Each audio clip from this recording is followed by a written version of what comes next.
Bonjour à tous. Quelle joie de nous retrouver ce matin pour célébrer notre Seigneur. Amen.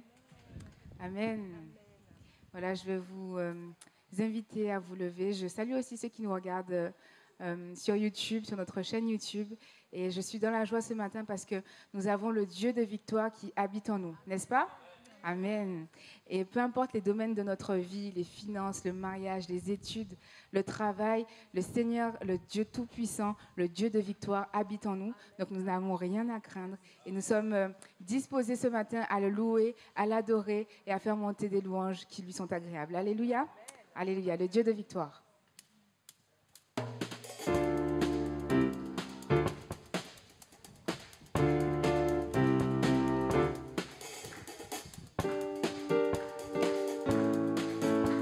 Le Dieu de victoire.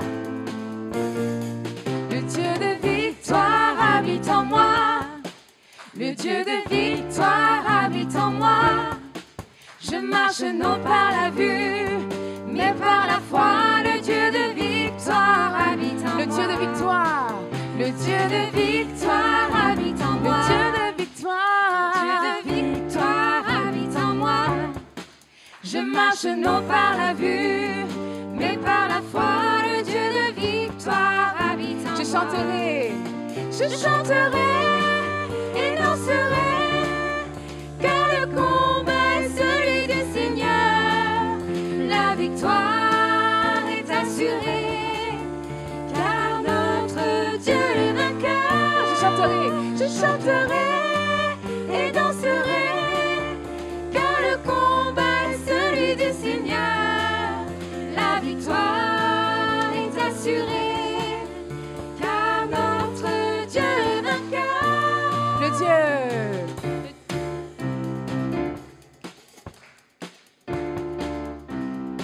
Le Dieu de victoire, le Dieu de victoire habite en moi. Le Dieu de victoire habite en moi. Je marche non par la vue, mais par la foi. Le Dieu de victoire habite en moi. Le Dieu de victoire, le Dieu de victoire habite en moi. Le Dieu de victoire, le Dieu de victoire habite en moi. Je marche non par la vue, mais par la foi. Le Dieu de victoire habite en moi. Je chanterai et danserai, car le combat est celui du Seigneur. La victoire est assurée, car notre Dieu est vainqueur. Je chanterai et danserai, car le combat est celui du Seigneur. La victoire est assurée, car notre Dieu est vainqueur. Il est vainqueur. Il est vainqueur. Il est vainqueur. Il est vainqueur. Il est vainqueur. Alléluia. Notre Dieu est vainqueur. Glorifié soit son Saint-Nom. Alléluia. Quand on regarde le ciel et quand on regarde l'immensité de l'univers, eh ben, quand on admire vraiment ce ciel, on se dit, punaise, on est vraiment petit quand même. Et vous savez quoi, on a le Dieu qui est au-dessus de tout l'univers et qui est plus grand. Le ciel ne peut pas le contenir. Et il a regardé à notre petitesse et il nous a aimés. Et il a été à la croix pour nous donner la vie. Et c'est une immense grâce. Et il est seulement digne, lui seul est digne de nos louanges, de nos adorations, de notre amour, de notre joie. Et nous sommes là ce matin pour le célébrer, pour le louer. Alors on va dire, Seigneur, toi seul es digne de louer, de louanges et de gloire. Alléluia. L'immensité de ta grandeur, Seigneur.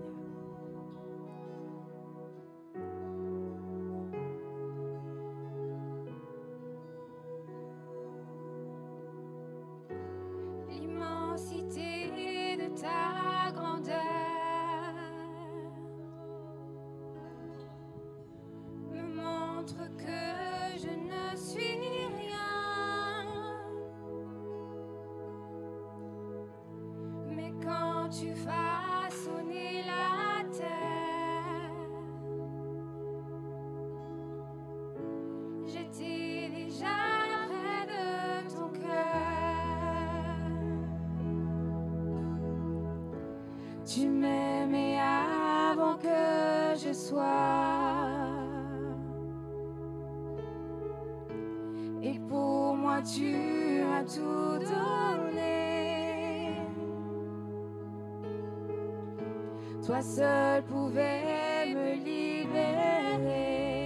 C'est pourquoi je veux t'adorer, Seigneur. C'est pourquoi je veux t'adorer. Toi seul est digne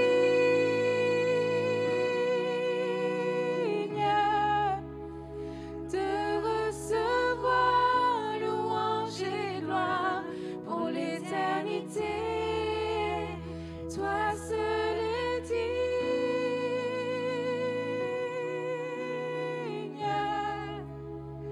de recevoir louange et gloire pour l'éternité.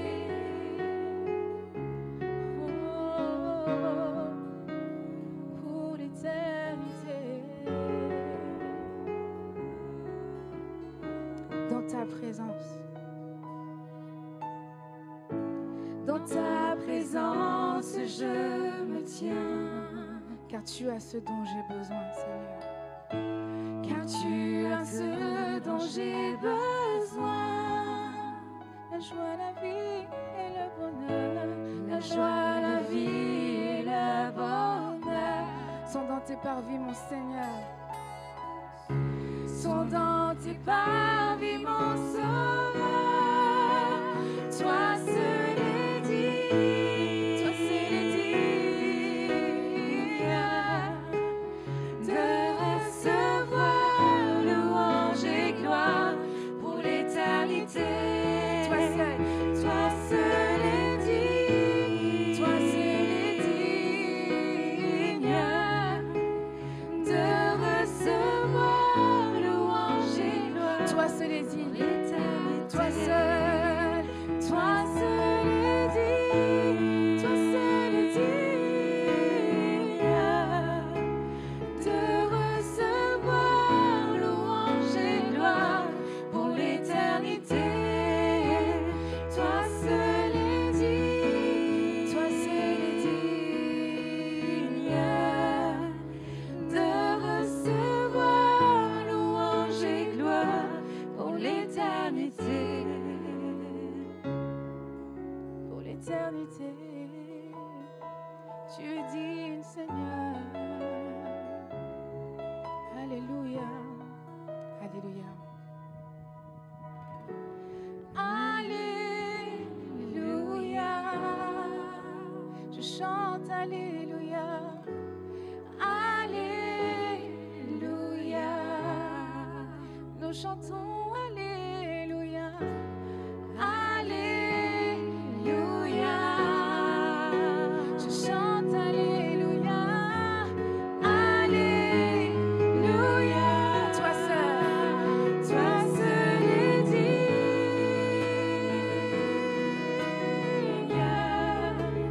de recevoir louange et gloire pour l'éternité.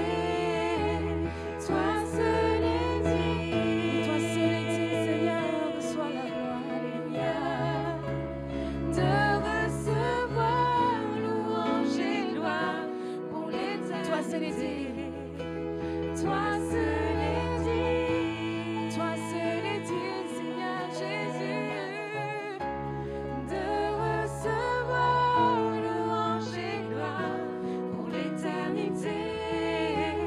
Toi seul est digne, tu es digne, mon Dieu, digne de recevoir la louange de ton peuple. De recevoir louange et gloire pour l'éternité. Toi seul est digne.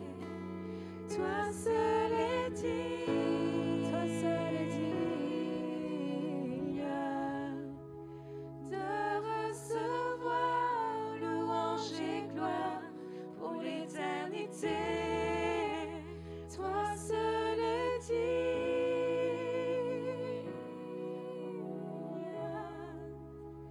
de recevoir louange et gloire pour l'éternité.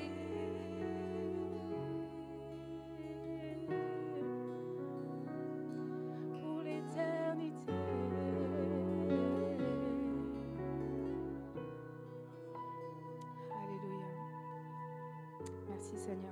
je prie que le Saint-Esprit souffle en ce lieu, que vraiment il y ait vraiment une manifestation de l'Esprit, et qu'en ce lieu il y ait des guérisons, il y ait des délivrances, et que vraiment nous puissions recevoir des baptêmes dans le feu, des baptêmes dans l'Esprit, et que le Saint-Esprit prenne sa place, parce que nous avons besoin de lui chaque jour. Tous les jours nous avons besoin de lui. Nous voulons vivre cette vie de l'Esprit et marcher dans son Esprit. Alléluia. On va prendre ce chant qui dit un souffle nouveau, parce que nous avons besoin de ce souffle nouveau qui nous régénère. Alléluia.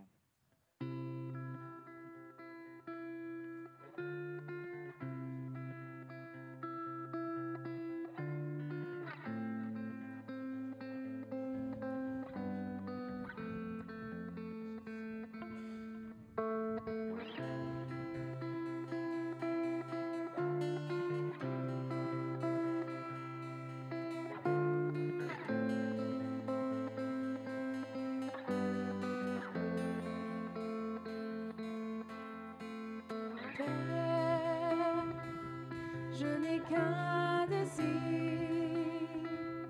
être près de toi et sentir tes bras.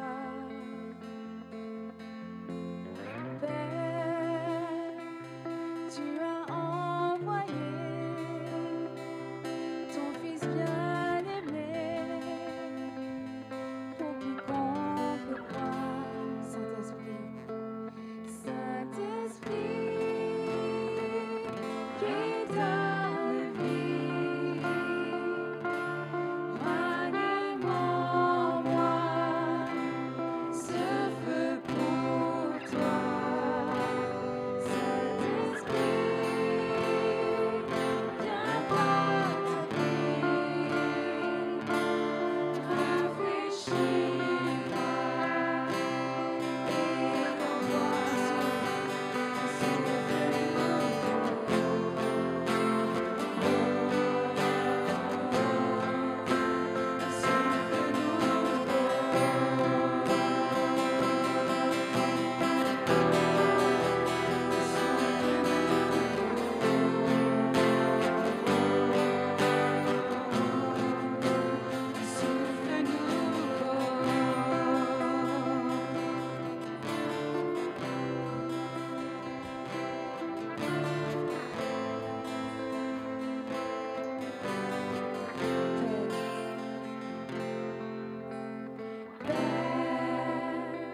je n'ai qu'un désir, rester près de toi, écouter ta voix. Père, tu m'as tout donné, et c'est à tes pieds que je veux rester.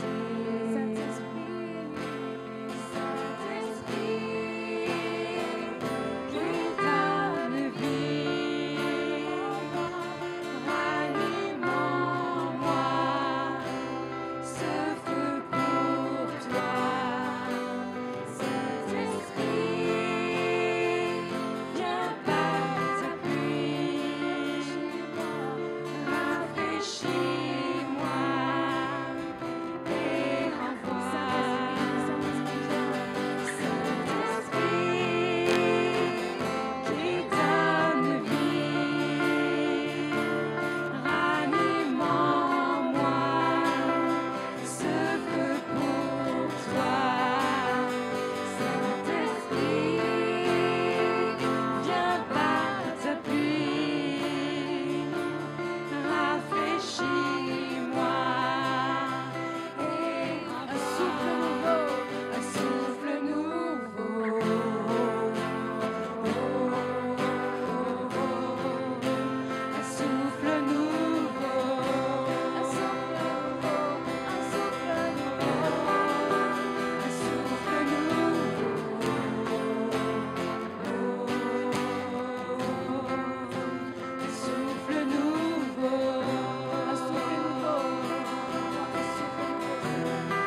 Bienvenue à tous. J'aimerais parler sur les deux rédempteurs dans Ruth chapitre 1, plutôt Ruth chapitre 3 et le verset 1. Naomi, sa belle-mère, lui dit « Ma fille, je voudrais assurer ton repos, afin que tu sois heureuse. Et maintenant, Boaz, avec les servantes duquel tu as été, n'est-il pas notre parent? Voici, il doit vanner cette nuit les orges qui sont dans l'air. Lave-toi et oins-toi, puis remets tes habits et descends à l'air. Tu ne te feras pas connaître à lui jusqu'à ce qu'il ait achevé de manger et de boire. Et quand il ira se coucher, observe le lieu où il se couche. Ensuite, va, découvre ses pieds et couche-toi. Il te dira lui-même ce que tu as à faire. Elle lui répondit, je ferai tout ce que tu as dit. Elle descendit à l'air et fit tout ce qu'avait ordonné sa belle-mère. Boaz mangea et but, et son cœur était joyeux. Il alla se coucher à l'extrémité d'un tas de gerbes. Ruth vint alors, tout doucement, découvrir ses pieds et se coucha. Au milieu de la nuit, cet homme eut une frayeur. Il se pencha et voici, une femme était couchée à ses pieds. Il dit, « Qui es-tu » Elle répondit, « Je suis Ruth, ta servante. Étends ton aile sur ta servante, car tu as droit de rachat. » Et il dit, « Sois bénie de l'Éternel, ma fille. Ce dernier trait témoigne encore plus en ta faveur que le premier, car tu n'as pas recherché des jeunes gens, pauvres ou riches. Maintenant, ma fille, ne crains point. Je ferai pour toi tout ce que tu diras, car toute la porte de mon peuple sait que tu es une femme vertueuse. Il est bien vrai que j'ai droit de rachat, mais il en existe un autre, plus proche que moi. Passe ici la nuit, et demain, s'il veut user envers toi du droit de rachat, à la bonne heure, qu'il le fasse. Mais si il ne lui plaît pas d'en user envers toi, j'en userai, moi, l'Éternel est vivant, reste couché jusqu'au matin. Amen. Il y a un tournant majeur dans la vie de Naomi, alors qu'elle va reconnaître Boaz comme son rédempteur. Quand on connaît un petit peu l'histoire de Naomi, Naomi, c'est celle qui avait quitté Bethléem, donc c'est la belle-mère de Ruth. Elle était partie avec son mari, elle était partie à Moab, la région du péché. Et là-bas, catastrophe sur catastrophe, la mort de son mari, la mort de ses 2 fils. Elle se décide à revenir à Bethléem. Mais dans son état d'esprit, ses paroles sur Dieu, c'était plutôt négatif. Elle disait « La main de Dieu est contre moi ». Elle disait « L'Éternel m'a rempli d'amertume ». Bref, elle disait « C'est la faute de Dieu tout ce qui m'arrive ». Alors que c'est elle qui avait pris ces décisions. Et le jour où elle a reconnu Boaz comme son rédempteur, c'est-à-dire que Boaz, c'est une image de Christ, elle a reconnu Boaz comme son rédempteur, elle a changé de discours, à la fois sur Dieu, et aussi elle a commencé à avoir des paroles prophétiques. On en a vu quelques-unes la semaine dernière, il y en a 3 qui sont dans ce passage. La première, c'est « lave-toi », la deuxième, c'est « oins-toi » et la troisième, « remets tes habits ». Donc petit rappel, lave-toi parce qu'on ne peut pas s'approcher de Dieu n'importe comment, il faut d'abord se laver, être purifié par la parole.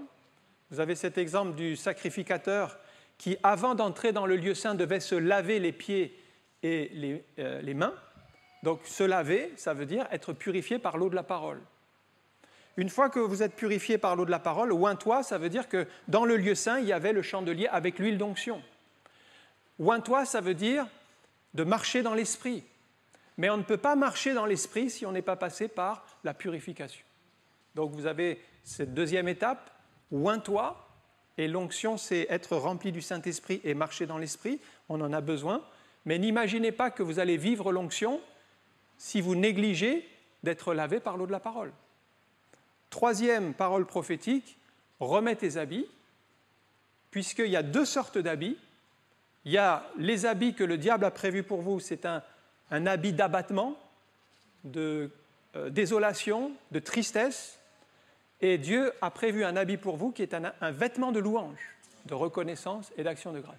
Donc quand elle dit « remets tes vêtements », ça veut dire ne reste pas avec des vêtements que le diable veut mettre sur ta vie, c'est-à-dire les vêtements d'abattement, on a vu ça la semaine dernière, mais revêt le vêtement de louange qui est fait pour toi, c'est-à-dire soit dans la reconnaissance, l'adoration. 3 paroles prophétiques. Et qu'est-ce que ça veut dire pour nous? Ça veut dire que nous pouvons, nous aussi, si nous reconnaissons que Jésus est notre Rédempteur, nous pouvons, nous aussi, si nous changeons de discours, avoir des paroles prophétiques. Les paroles prophétiques que donne Naomi ici, c'est parce qu'elle a reconnu Boaz comme son Rédempteur et qu'elle a changé de discours. Mais nous avons d'abord besoin de changer de discours une fois que nous avons reconnu qui est Jésus et ne pas laisser nos paroles vagabonder à tort et à travers. Vous savez, il y en a certains, ce sont des moulins à paroles, ils parlent, mais ils parlent. Celui qui parle beaucoup ne manque pas de péché. Et nous devons apprendre à canaliser notre langue afin d'aligner notre discours sur la parole de Dieu. C'est ce qu'a fait Naomi. Naomi parlait à tort et à travers, elle disait des choses insensées sur Dieu, mais elle a appris à changer de discours et à parler selon la parole de Dieu. Alors vous allez dire, c'est pas grave, c'est que des paroles, c'est pas un grand péché, c'est pas grave. Mais pour Jésus, c'est important. Regardez Matthieu chapitre 12, verset 37. Jésus n'a pas dit que c'était pas important les paroles, au contraire, il dit « Car par tes paroles, tu seras justifié, et par tes paroles, tu seras condamné. » Donc il y a un point essentiel, c'est à aligner notre discours sur la parole de Dieu. Là, vous êtes sûr de ne pas vous tromper. Et qu'est-ce qu'a fait Naomi? Elle a commencé à dire « L'Éternel est miséricordieux, l'Éternel est bon, l'Éternel est grand. » Et elle a commencé à dire des vérités sur Dieu. Je continue en fait, à la suite de ce qu'on a vu la semaine dernière, une 4e parole prophétique. Donc on est toujours dans Ruth chapitre 3. Et c'est au verset 4. Et Naomi continue en disant « Observe le lieu où il se couche. » Observe le lieu où il se couche. Donc elle parle de Boaz. Qu'est-ce qu'elle dit? Elle dit, tu vas observer Boaz, tu vas regarder le lieu où il se couche. Qu'est-ce que cela signifie? Nous avons dit que Boaz, c'est une image de Jésus-Christ. Observe le lieu où il se couche. Dans le Nouveau Testament, nous savons que Marie de Magdala et l'autre Marie sont allées très tôt le matin au tombeau. Jésus avait été mis au tombeau, donc le vendredi soir. Très tôt, elles sont venues avec des aromates pour embaumer son corps parce que, à la hâte, il l'avait déposé dans le tombeau, il n'avait pas eu le temps de faire la procédure pour son embaumement. Et alors qu'elles arrivent, la Bible dit que la pierre a été roulée. Et un ange apparaît, et cet ange lui dit, dans Matthieu chapitre 28, verset 6, en parlant de Jésus, « Il n'est point ici. Il est ressuscité, comme il l'avait dit. Venez, voyez le lieu où il est couché. » Voyez le lieu où il est couché. Et on retrouve cette même expression, « Regardez le lieu où il se couche. » Naomi ne percevait pas le sens spirituel ou prophétique de ces paroles parce qu'elle parlait de Boaz. C'est une histoire vraie, c'est une histoire qui a existé. Il y a eu un vrai Boaz, il y a eu une vraie Ruth, une vraie Naomi. Ce n'est pas une histoire inventée. Et en fait, ce qu'elle disait qui était historique, quand elle disait à Ruth, mais regarde Boaz, regarde le lieu où il se couche, en fait, ces paroles désignaient spirituellement un autre Boaz qui était Christ et un autre endroit où il allait être couché, c'est-à-dire son tombeau. Et à l'époque, elle pouvait voir Boaz. Mais quand les femmes sont arrivées et qu'elles ont regardé le lieu où il était couché, elles n'ont pas pu le voir. Pourquoi? Parce qu'il était ressuscité. Il était ressuscité. Ça veut dire que Jésus, nous ne pouvons plus le voir avec nos yeux physiques, mais nous pouvons regarder le tombeau où il était couché et dire « il est ressuscité ». La pierre a été roulée, il n'est plus dans le tombeau. Il a vaincu la mort et son pouvoir. Ben ça, c'est la bonne nouvelle de l'Évangile. C'est-à-dire que la mort a été vaincue par Christ à la croix. Dans le chapitre 15 de la première épître aux Corinthiens, Paul fait un discours magistral sur la résurrection et l'importance de la résurrection de Jésus, qui est un gage de la nôtre. Et il dit ceci, il dit que Christ est ressuscité des morts, il est les prémices de ceux qui sont morts. Ça veut dire quoi pour nous? Ben, il explique que de même que Christ est ressuscité le premier d'entre les morts, c'est une garantie que nous aussi qui croyons en Christ, nous ressusciterons d'entre les morts. Donc quand vous regardez le tombeau, vous le voyez vide, vous voyez que Jésus est ressuscité des morts, eh bien c'est une garantie pour vous, si vous croyez en Jésus, que vous allez ressusciter d'entre les morts aussi. Il est les prémices. Et Paul continue son raisonnement et dit, mais si vous ne croyez pas que Jésus est ressuscité des morts, votre foi est vaine. Vous n'avez pas d'espérance. Vous êtes morts dans vos péchés. Et il n'y a aucune espérance dans la résurrection, puisque s'il n'est pas ressuscité des morts, vous ne ressusciterez pas non plus d'entre les morts. Voyez, regardez le lieu où il était couché, ça veut dire soyez assurés que Jésus est ressuscité d'entre les morts et que vous avez part à la résurrection, vous aussi. Ça, c'est la 4e parole prophétique. Regarde le lieu où il était couché. 5e parole prophétique. Découvre ses pieds et couche-toi. Ruth, donc, devait aller où était couché Boaz et se coucher à ses pieds, littéralement se coucher à ses pieds. Quel est le sens spirituel? Qu'est-ce que cela veut dire pour nous? Eh bien, il y a une manière de s'approcher de Jésus qui plaît à Dieu, c'est quand nous nous humilions, quand nous nous couchons à ses pieds, quand nous donnons toute notre vie à Christ. Je prends l'exemple de cette femme qui est venue chez Simon le pharisien, qui avait organisé un repas. Donc, lui, il avait invité Jésus chez lui. Donc, on peut dire qu'il avait déjà une certaine proximité, parce que tout le monde n'a pas invité Jésus chez lui, c'était déjà une première étape. Donc, il parlait avec Jésus. On peut dire qu'il s'est approché de Jésus quand même, malgré tout. C'est une manière de s'approcher de Jésus, le pharisien, mais dans son cœur, il était quand même distant. Il était un peu dans la réserve. Surtout au moment où une femme pécheresse, une femme de mauvaise vie est entrée. Elle a entendu que Jésus était dans cette maison. Elle a fait irruption dans la maison en plein milieu du repas. Et elle, carrément, alors qu'ils étaient en train de manger, carrément, elle s'est couchée aux pieds du Seigneur. Couchée aux pieds du Seigneur. Et elle a répandu son parfum qu'elle avait amené dans un vase d'albâtre. Elle a répandu sur ses pieds. Et la preuve qu'elle était couchée aux pieds du Seigneur, c'est que la Bible dit qu'elle essuyait les pieds du Seigneur avec ses propres cheveux. Ce n'est pas possible si vous n'êtes pas... même assis, vous ne pouvez pas. Il faut être couché, il faut être le nez par terre pour pouvoir faire ça. Elle était littéralement couchée aux pieds du Seigneur. Elle a répandu son parfum. Un parfum, 300 deniers. 300 deniers, ça fait combien? On dit qu'un denier, c'est à peu près une journée de travail. Donc presque une année de travail. Ça fait beaucoup d'argent quand même.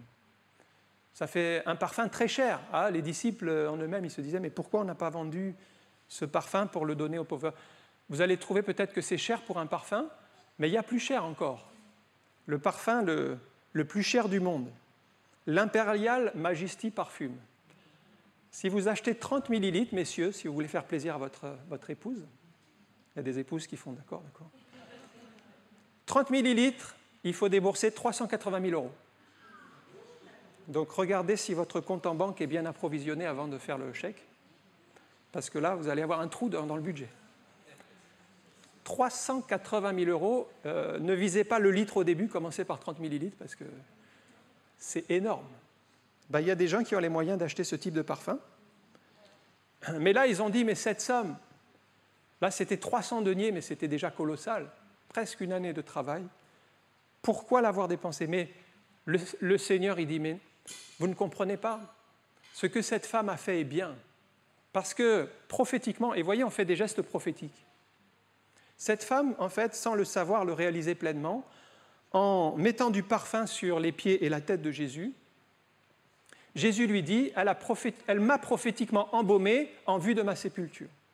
Donc vous voyez, cette femme ne réalisait pas ce qu'elle faisait. Elle s'est mise aux pieds du Seigneur. Elle a dépensé tout son parfum. C'était une grosse somme d'argent. Mais elle l'a fait pour honorer Jésus. Eh bien, Jésus a honoré cette femme parce que les deux femmes qui étaient venues, Marie de Magdala et l'autre Marie, elles sont venues avec les parfums. Mais Jésus était déjà ressuscité. Il n'a pas eu l'embaumement de ces femmes-là. Les parfums, il ne les a pas eus. Par contre, cette femme, il a eu son parfum, mais prophétiquement. Et Jésus dit, elle l'a fait par avance.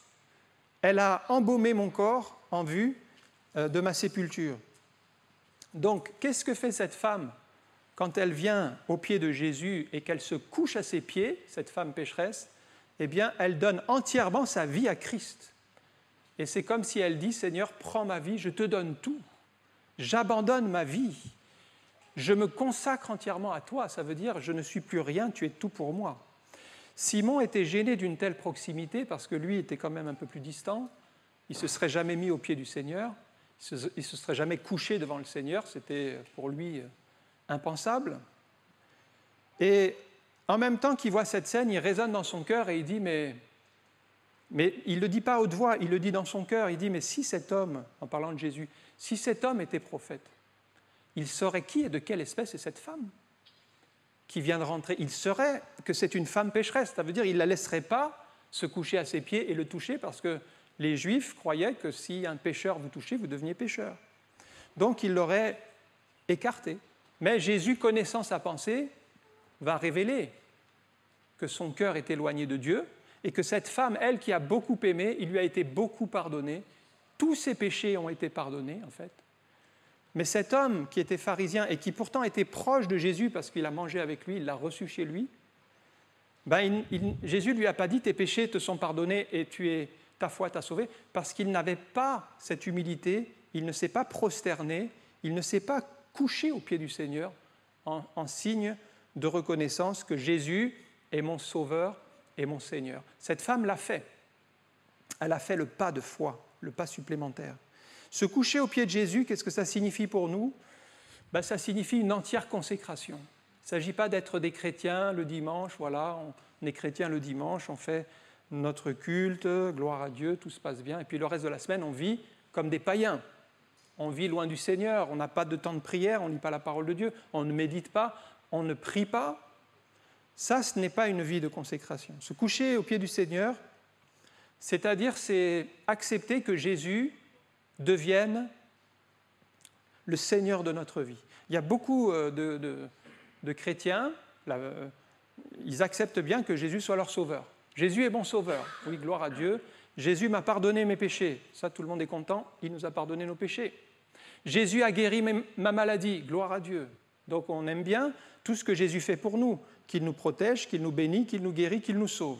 Ça c'est Jésus le sauveur. Mais il y a une autre étape qui est vraiment fondamentale dans la vie chrétienne, si vous voulez avancer avec Christ, c'est que Jésus devienne votre Seigneur. Mais là, ça veut dire se coucher à ses pieds.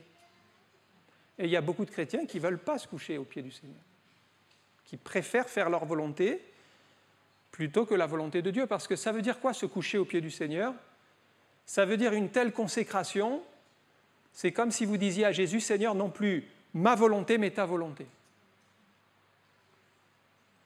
Seigneur, pas le travail que je souhaite, mais toi, tu me conduiras vers le travail que tu veux pour ma vie.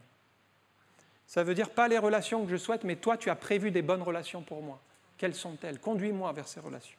Éloigne de moi les mauvaises relations.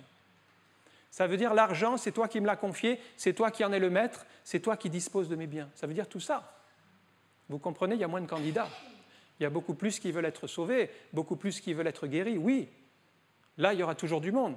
Mais pour dire à Jésus, Jésus, je voudrais que tu sois mon Seigneur à partir d'aujourd'hui, vous allez voir qu'il y a moins de personnes qui seront volontaires. Parce que si vous réalisez ce que ça engage, ça veut dire vous donner tout à Christ. Vous donnez tout.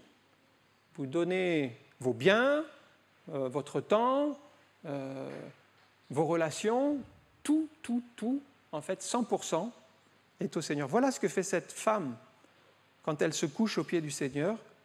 Et si vous le voulez vraiment, parce que Jésus ne force personne, il ne s'impose pas à vous pour être votre Seigneur, c'est à vous de l'accepter, c'est à vous de vous prosterner. Jésus ne s'impose pas. Mais si vous le voulez et que vous vous couchez aux pieds du Seigneur, que vous dites « moi j'abandonne ma vie à Jésus », eh bien vous pourrez rentrer dans la dimension de la volonté de Dieu et du plan de Dieu pour votre vie. Parce que le plan de Dieu pour votre vie, on ne le découvre pas comme ça par hasard. Il faut à un moment donné abandonner notre vie à Dieu pour réaliser le plan de Dieu pour notre vie. Regardez l'exemple de Jean-Baptiste. Jean-Baptiste, il a reçu le ministère de prophète. Ce n'était pas n'importe qui, Jean-Baptiste. C'était le précurseur du Messie. Même, Jésus dit, c'était le plus grand. C'est le plus grand, Jean-Baptiste. Le plus grand dans le royaume de Dieu, parce qu'il a été le dernier des prophètes de l'Ancien Testament, celui qui a vu Jésus. Jean-Baptiste a dit, quand il a vu Jésus venir se faire baptiser, il a dit, lui, Jésus, il faut qu'il croisse, et moi, il faut que je diminue. Qu'est-ce qu'a fait Jean-Baptiste? En réalité, il s'est couché aux pieds du Seigneur. Il s'est couché aux pieds du Seigneur pour dire, moi, je disparais, moi, je diminue, moi, je ne suis rien, et lui, il est tout pour moi. Et là, quand vous arrivez là, vous pouvez dire « Jésus est mon Seigneur ».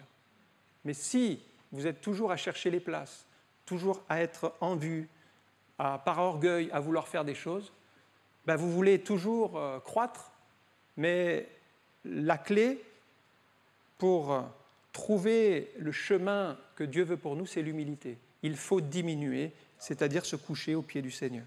J'en arrive au deuxième point, c'est maintenant le premier rédempteur. Puisque j'ai dit, il y a deux rédempteurs.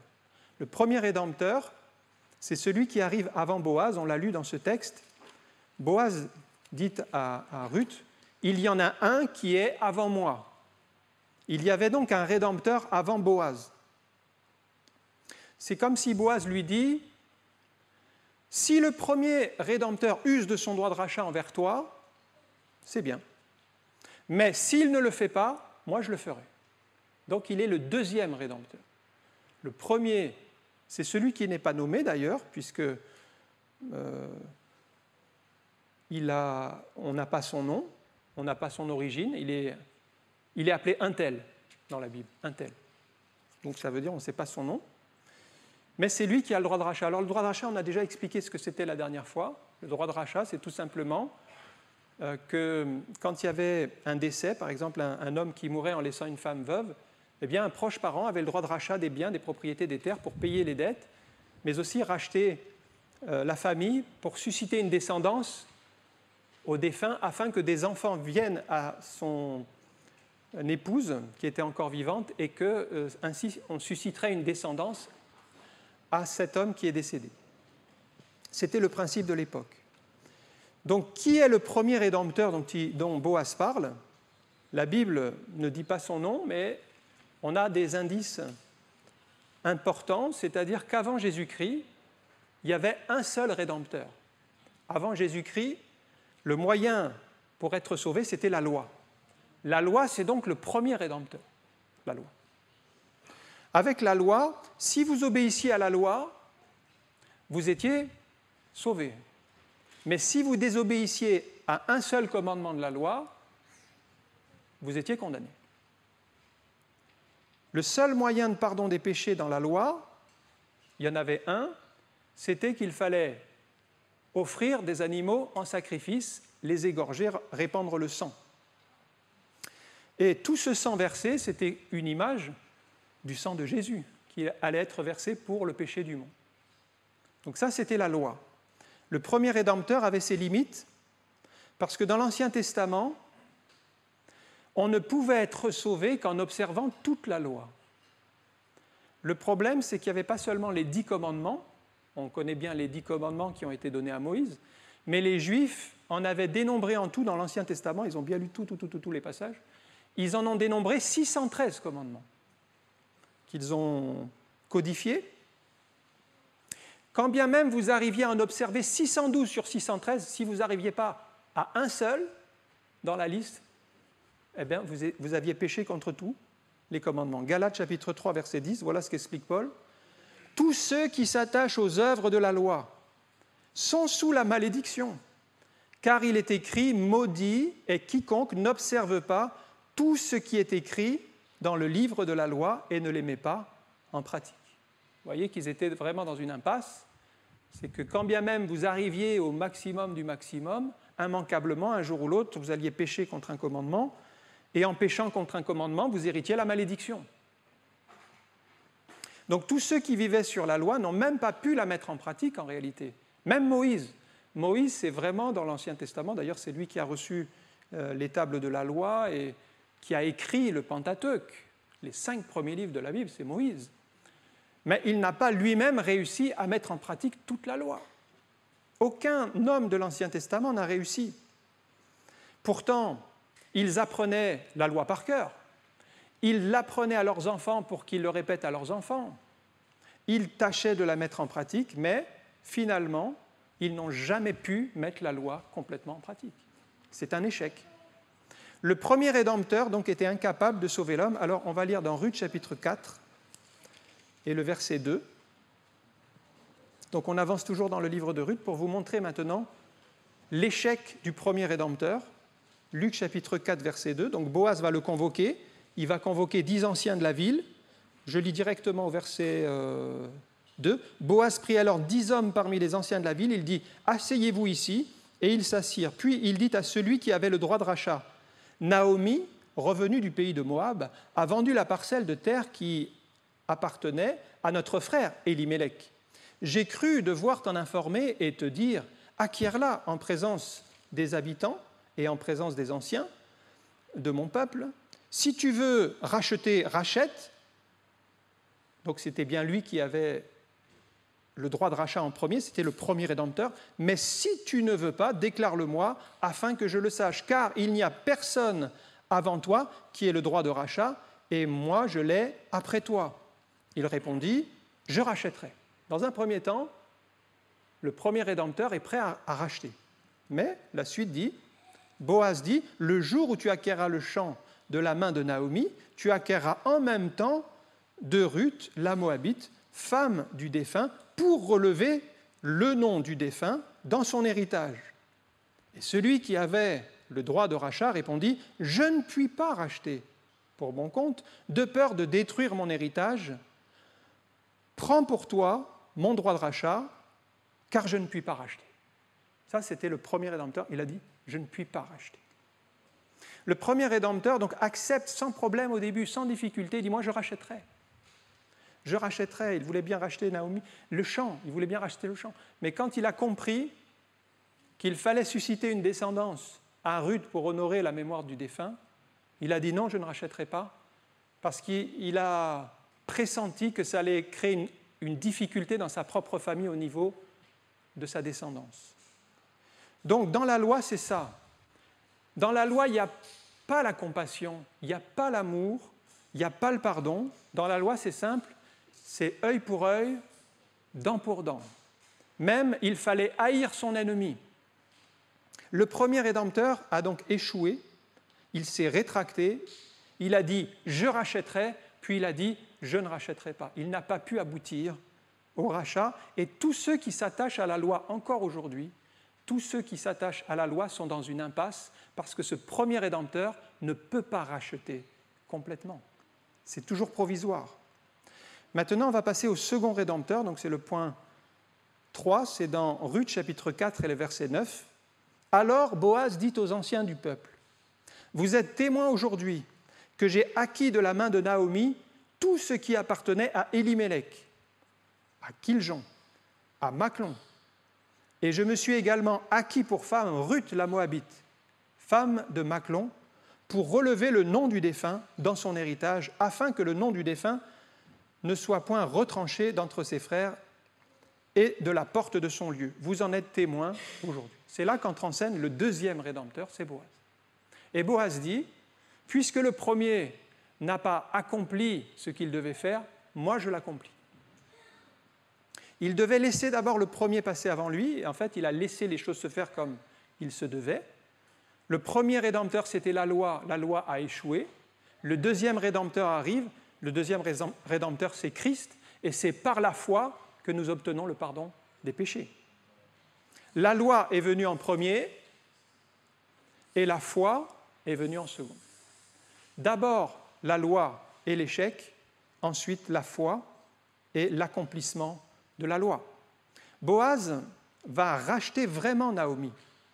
Contrairement au premier rédempteur qui avait la parole légère, il a dit « je rachèterai, oui, oui ». Mais quand on a étudié le détail, il a reculé. Tandis que le second rédempteur, Boaz, il a dit « je rachèterai », mais il l'a fait une fois pour toutes. Et si vous regardez Jésus-Christ, Jésus-Christ n'est pas venu pour abolir la loi. Il a dit « moi je suis venu pour l'accomplir ». Et une des paroles, des 7 paroles de Jésus sur la croix, c'est « tout est accompli ». Et quand Jésus a dit « tout est accompli », qu'est-ce que ça voulait dire? Ça voulait dire « j'ai accompli, moi, pour vous, toute la loi ». Parce que ce que Dieu demandait à l'homme pour être sauvé, c'était d'accomplir toute la loi. Aucun homme n'y était arrivé, mais Jésus a réussi à accomplir toute la loi sans jamais pécher contre un seul des 613 commandements. Donc quand il dit « moi j'ai accompli », tout est accompli, ça veut dire « j'ai accompli toute la loi, mais pour vous ». Et aujourd'hui, vous n'avez plus besoin d'accomplir toute la loi. Vous ne pourriez pas l'accomplir de toute manière, mais Christ a accompli toute la loi pour nous. Il n'y a pas à chercher le salut dans la loi. Il n'y a pas à chercher le Rédempteur dans la loi. Le Rédempteur, nous l'avons en Jésus-Christ qui est mort à la croix pour nos péchés. Jésus nous a donc rachetés de nos péchés. Regardez Jean chapitre 1, verset 17. Vous avez là les 2 Rédempteurs qui se font face. La loi a été donnée par Moïse, c'est le premier Rédempteur. Il a échoué. La grâce et la vérité sont venues par Jésus-Christ, c'est le deuxième Rédempteur, et il a réussi là où le premier a échoué. Avec la loi, nous étions étrangers à la vie de Dieu. Nous étions perdus dans nos péchés. Avec la loi, il fallait être membre du peuple de Dieu, il fallait être juif pour honorer Dieu. Il y avait vraiment un peuple à part, le peuple élu. Avec la grâce, tout le monde a accès au salut. Donc c'est vraiment un changement de paradigme. Le rachat de Jésus est tellement puissant, si vous regardez bien, on a parlé de tous les animaux qu'il fallait dans l'Ancien Testament pour pardonner les péchés et provisoirement. Mais regardez bien le sang de Jésus qui n'a coulé qu'une seule fois. C'était vers l'an 30 après Jésus-Christ, quand il est mort sur la croix, vers l'an 33 à peu près. Eh bien, Jésus, son sang qui a coulé, a le pouvoir d'effacer tous les péchés du monde entier. Vous voyez la différence? Imaginez le nombre d'animaux qu'il faudrait pour pardonner les péchés du monde entier. Combien d'animaux il faudrait? Déjà, dans l'Ancien Testament, ça y allait. Les sacrifices d'animaux par dizaines, par centaines, par milliers. Je crois bien que tous les animaux y passeraient. Et que ça ne suffirait pas, tout le sang des animaux versés ne suffirait pas, parce qu'il fallait recommencer constamment. Donc non, il n'y a pas d'issue avec le sang des animaux, tandis que le sang de Jésus-Christ, il est efficace encore aujourd'hui. Il est puissant pour effacer nos péchés, et il n'y a pas à y revenir. Donc vous pouvez être rachetés aujourd'hui de vos péchés. Avec la loi, en fait, vous étiez exclus du peuple de Dieu, vous étiez morts dans vos péchés. Paul écrit aux Éphésiens, regardez dans Éphésiens 2,12, les Éphésiens, ce sont des chrétiens, mais d'origine non juive. Parce qu'il faut se rappeler que l'Église est née parmi les premiers disciples, c'était des Juifs à Jérusalem. Les Pierre, les 12 apôtres, tout ça, c'était des Juifs. La première Église, essentiellement, c'était des Juifs, quasiment, c'était que des Juifs. Mais petit à petit, donc, l'Évangile s'est répandu dans le bassin méditerranéen jusqu'à Éphèse. Éphèse, ce n'était donc plus des Juifs, là, maintenant, c'était des gens d'origine païenne. Et regardez ce que Paul leur dit, il dit « Mais vous souvenez-vous que vous étiez en ce temps-là sans Christ, privés du droit de cité en Israël, étrangers aux alliances de la promesse. » Voilà les païens qui ne sont pas d'origine juive. Étrangers aux alliances de la promesse, sans espérance et sans Dieu dans le monde. Étrangers. Vous étiez des étrangers. Nous étions des étrangers. Nous n'étions pas du peuple juif. Mais avec la grâce, les choses ont changé. La foi a donné accès à l'ouverture au salut du monde. C'est dans Galates chapitre 3, verset 11. « Et que nul ne soit justifié devant Dieu par la loi. » Donc Paul dit, ce n'est plus la loi, ce n'est plus le premier Rédempteur qui va vous justifier aujourd'hui. Il dit, cela est évident puisqu'il est dit, le juste vivra par la foi. Ça, c'est le deuxième Rédempteur, c'est Christ, parce qu'on est sauvé par la foi en Christ, maintenant. Donc l'avantage avec la foi, c'est que tout le monde peut croire, et c'est tellement vrai que Jésus, il explique ça très simplement, il prend l'exemple des enfants, parce qu'il y a des parents qui amenaient des enfants vers Jésus pour qu'ils les bénissent, et les disciples les en empêchaient. Et Jésus a dit, laissez venir à moi les petits-enfants, ne les en empêchez pas, parce que le royaume de Dieu est pour ceux qui le ressentent. Bien, tout simplement, la foi, c'est croire comme croit un enfant. Un enfant, si le parent, il dit à un enfant, tu verras, par exemple, la semaine prochaine, tu auras ce joli vélo que je t'ai promis. Donc lui, il y croit. Il croit ses parents, il fait confiance à ses parents naturellement.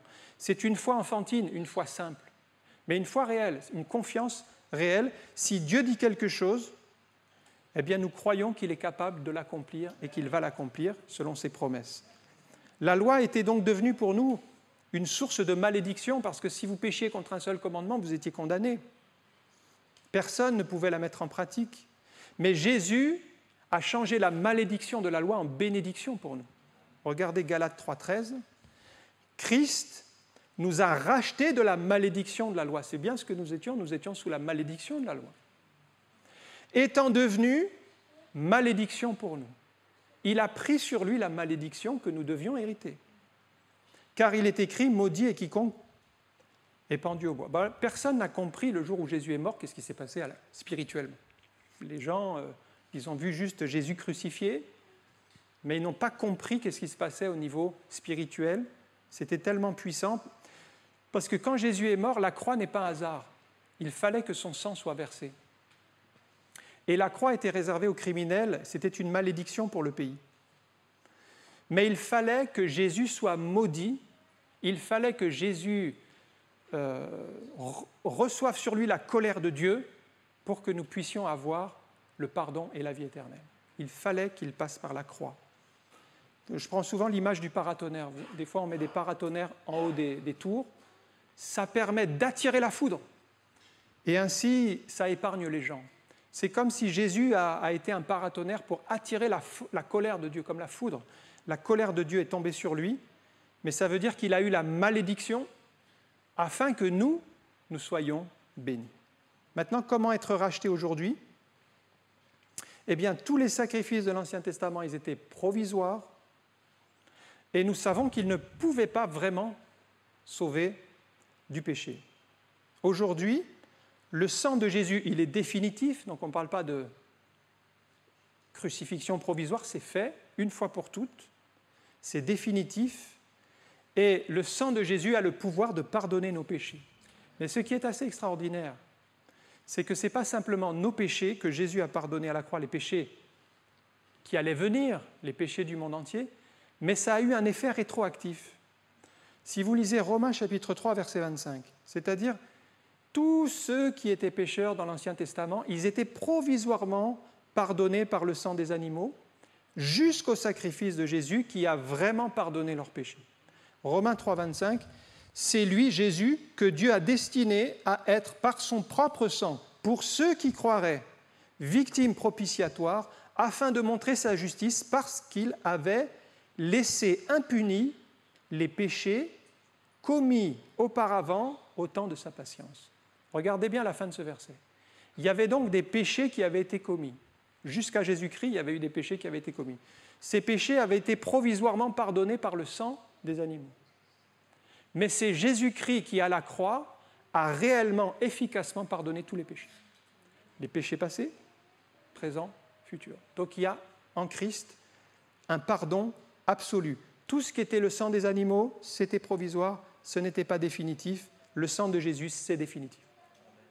Si vous voulez être pardonné de vos péchés aujourd'hui, en fait, il n'y a qu'un seul moyen, c'est de venir à Jésus qui est mort à la croix pour vos péchés et demander pardon, et son sang effacera vos péchés. C'est le deuxième Rédempteur.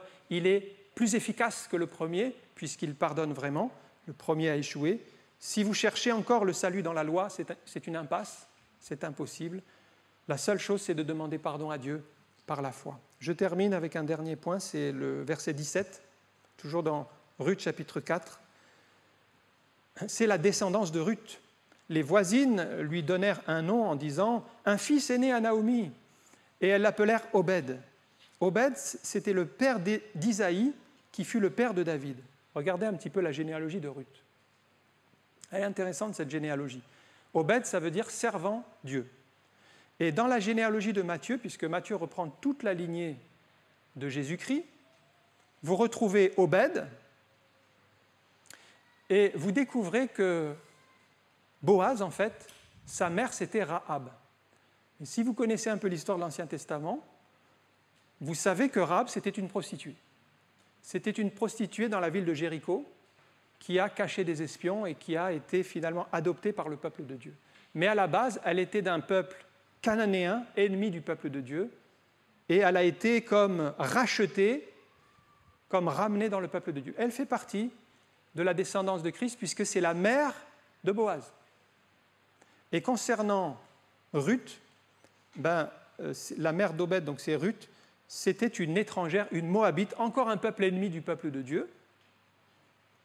Ça veut dire qu'entre la prostituée et l'étrangère, dans la généalogie de Jésus, il y a déjà la grâce de Dieu pour tous, pour les plus bas tombés, pour ceux qui sont exclus de la société, pour les étrangers, pour ceux dont personne ne veut, parce que personne à l'époque n'aurait même pensé avoir une prostituée dans sa lignée. Vous voyez, Jésus n'a pas eu honte, n'a pas eu peur que ce soit mentionné qu'il y ait Rahab dans sa lignée. Jésus, d'ailleurs, est né dans une condition très humble. Je ne sais pas si vous vous rappelez comment est né Jésus, mais il n'y avait pas d'abord, à l'époque, il n'y avait pas de clinique pour les accouchements. Il fallait trouver des lieux propices. Et comme ils avaient déménagé à Bethléem pour le recensement, il n'y avait plus rien d'ouvert. Il n'y avait pas d'hôtel possible. Et ce qu'ils ont trouvé, c'est une étable, c'est-à-dire un lieu où on nourrit les animaux. Jésus est né dans une étable, une très humble condition. Pourquoi ? En fait, c'est parce que Dieu a voulu que Jésus naisse dans une humble condition pour se glorifier. 1 Corinthiens chapitre 1, verset 27. « Mais Dieu a choisi les choses folles du monde pour confondre les sages. Dieu a choisi les choses faibles du monde pour confondre les fortes. Et Dieu a choisi les choses viles du monde, celles qu'on méprise, celles qui ne sont point pour réduire à néant celles qui sont, afin que personne ne se glorifie devant Dieu. » Voilà ce que Dieu fait. Il choisit les choses humbles, les choses rejetées, les choses petites. On va prier quelques instants. Et je vais inviter Delphine à venir pour prendre doucement ce morceau. On a parlé de ce premier Rédempteur, c'est la loi. La loi a permis l'arrivée du deuxième Rédempteur, c'est Jésus-Christ. Galates chapitre 3, verset 24, « Ainsi la loi a été donnée comme un précepteur pour nous conduire à Christ, afin que nous soyons justifiés par la foi. La foi étant venue, nous ne sommes plus sous ce précepteur. » La loi était donc un élément important pour nous amener au deuxième Rédempteur qui est Christ. Mais si vous voulez être sauvé, vous ne devez pas rester dans la loi, vous ne devez pas rester dans une religion, vous ne devez pas rester dans une œuvre humaine, mais chercher le Rédempteur, Jésus-Christ. Jésus-Christ peut vous racheter, Jésus-Christ peut vous sauver. Le livre de Ruth, c'est ceci. Il montre le chemin du vrai Rédempteur. Gardez les yeux fixés sur lui, c'est Jésus qui suscite la foi et qui permet votre salut. Vous avez peut-être essayé la loi, vous avez peut-être essayé le bouddhisme, vous avez peut-être essayé telle ou telle religion, que sais-je. En tout cas, il n'y a qu'un seul chemin, il n'y a qu'un seul Rédempteur, c'est Jésus-Christ. C'est par lui que nous allons à Dieu. Aujourd'hui, peut-être votre vie est dans une impasse parce que vous n'êtes pas encore allé trouver le Rédempteur. Vous avez cherché partout. Jésus vous aime. Il a un plan pour vous. J'aimerais prier pour vous. Merci encore pour ta grâce, pour ta présence, parce que nous avons accès à ce Rédempteur puissant, Jésus-Christ, qui pardonne vraiment nos péchés, qui nous donne un nouveau départ et qui nous permet de vivre l'abondance. Merci Seigneur de bénir chaque personne qui est venue dans ce lieu, afin qu'il y ait une prise de conscience de la puissance du Rédempteur Jésus-Christ, de la libération de nos péchés, de nos maladies, de la délivrance que nous pouvons avoir dans ce Rédempteur qui est tout pour nous. Et nous voulons, comme cette femme, nous coucher aux pieds de ce Rédempteur en disant « Seigneur, prends ma vie, prends mes mains, prends mon âme, dirige-moi tout entier dans ta volonté, dans le nom de Jésus. Amen. » Que le Seigneur vous bénisse.